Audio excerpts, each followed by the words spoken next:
What if time had a sound? If each hour on our 24-hour clock had a neat little theme song, a calling card? Maybe then midnight would sound mellow and sparse. Maybe then afternoon would sound upbeat and optimistic with the rest of the day ahead. Is that even possible? How would something as abstract as time have a sound?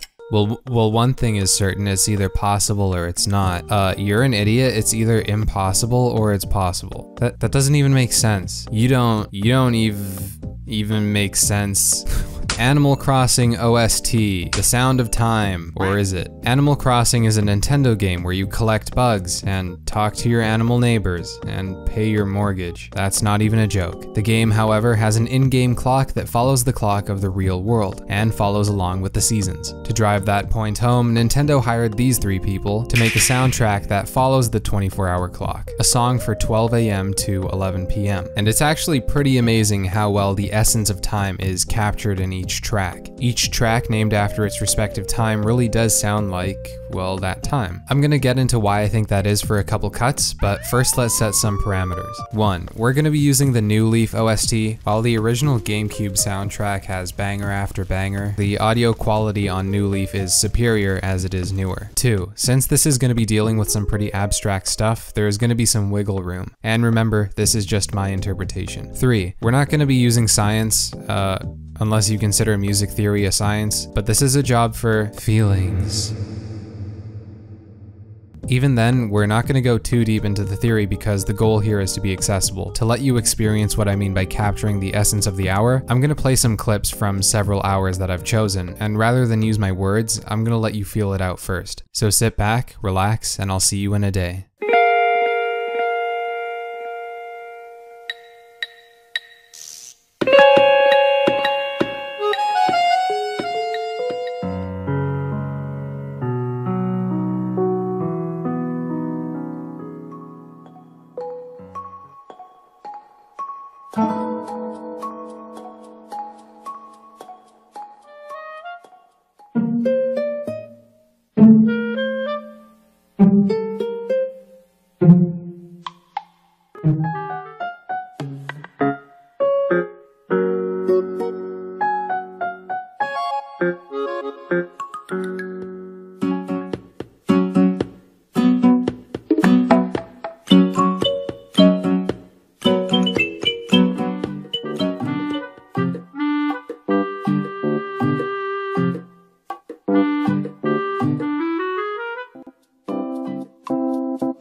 Well, how was that? I don't know about you, but I'm super chilled out right now. Feels like you just skipped the day, huh?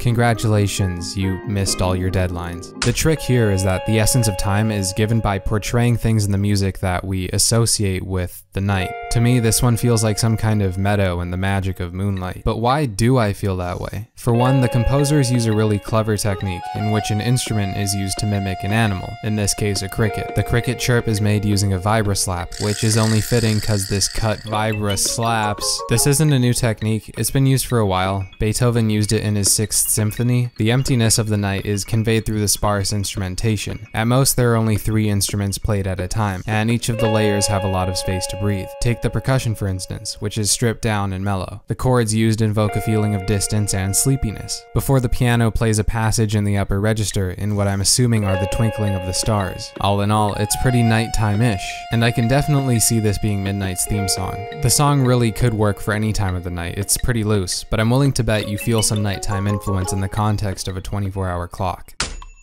This song reeks of morning. The violins give off this wakey eggs and bakey vibe with more sparse instrumentation to reflect how lazy mornings are. They have these playful and mischievous intervals that make me think something is afoot, in this case, the day. But the secret weapon here is the oboe. I feel like the oboe is the quintessential morning instrument. Pretty much everybody has already been conditioned to associate it with morning because of how often it appears in morning preludes. The harmonies are optimistic and bright, giving off the feeling of there's a whole day ahead. Again, these are all just things we've learned to associate with the morning, and the composers exploit these things to convey that mood. Okay, this one's a bit more abstract, but I think the connection to afternoon can be made. The instrumentation is busier, indicating the progression of the day and your energy level. And it's also playful, kind of like, hey, there's business to be done, errands to be run. A lot of that is coming from the Afro-Latin drum grooves, and I'm pretty sure I'm hearing a handpan. It's still sparse, that's the general trend with all the cuts on the OST, but it feels more active, as one usually feels during the middle of the day. The guitar is using unstable chord progressions to give it a sense of movement too. I don't really know what it is with Animal Crossing and 5 PM, but all the bangers have consistently been at 5 PM across the OSTs. This is no exception. This is really the banger of the OST. There's this really cool jazzy progression going on in the bass line. The piece is in the key of C major, the most neutral key of the bunch, but it modulates and wanders around, which gives it a sense of restlessness, and the bass line conveys a sense of lethargy and tiredness. I don't know how you guys feel at 5 PM, but that's usually when I finish the bulk of my work, but I know there are still a couple things that need to be done. I think this track really captures that sense of done but not done, and tiredness you feel near the end of the day as the evening is coming. In a way, the sorrowful chords feel like saying goodbye to the afternoon, as if things have to move on. There's a bossa nova style offbeat going on in the percussion, which gives it a sense of movement. Ah, here we are, the end of the day. The guitar is playing a reflective melody, a reflection of the events that took place the day before. The piano chimes in with its own nostalgic chords. The instrumentation is sparse once again, especially so. The percussion, in particular, is rare, giving the soft instruments room to do their own thing, which makes the track calm, relaxed, and sleepy in a way. There's definitely a beat here, but the percussion doesn't care much to make its presence obvious, which makes the song seem flowy and wandery. Gee, it's like all of the songs do a great job portraying what they're trying to portray. Yeah, I can definitely see some of them being their representative Times theme song, if you will. You know, this just makes me think about how hard it is to portray something through music, unless you're using a reference to ticking as an instrument, like in Dunkirk, the ticking.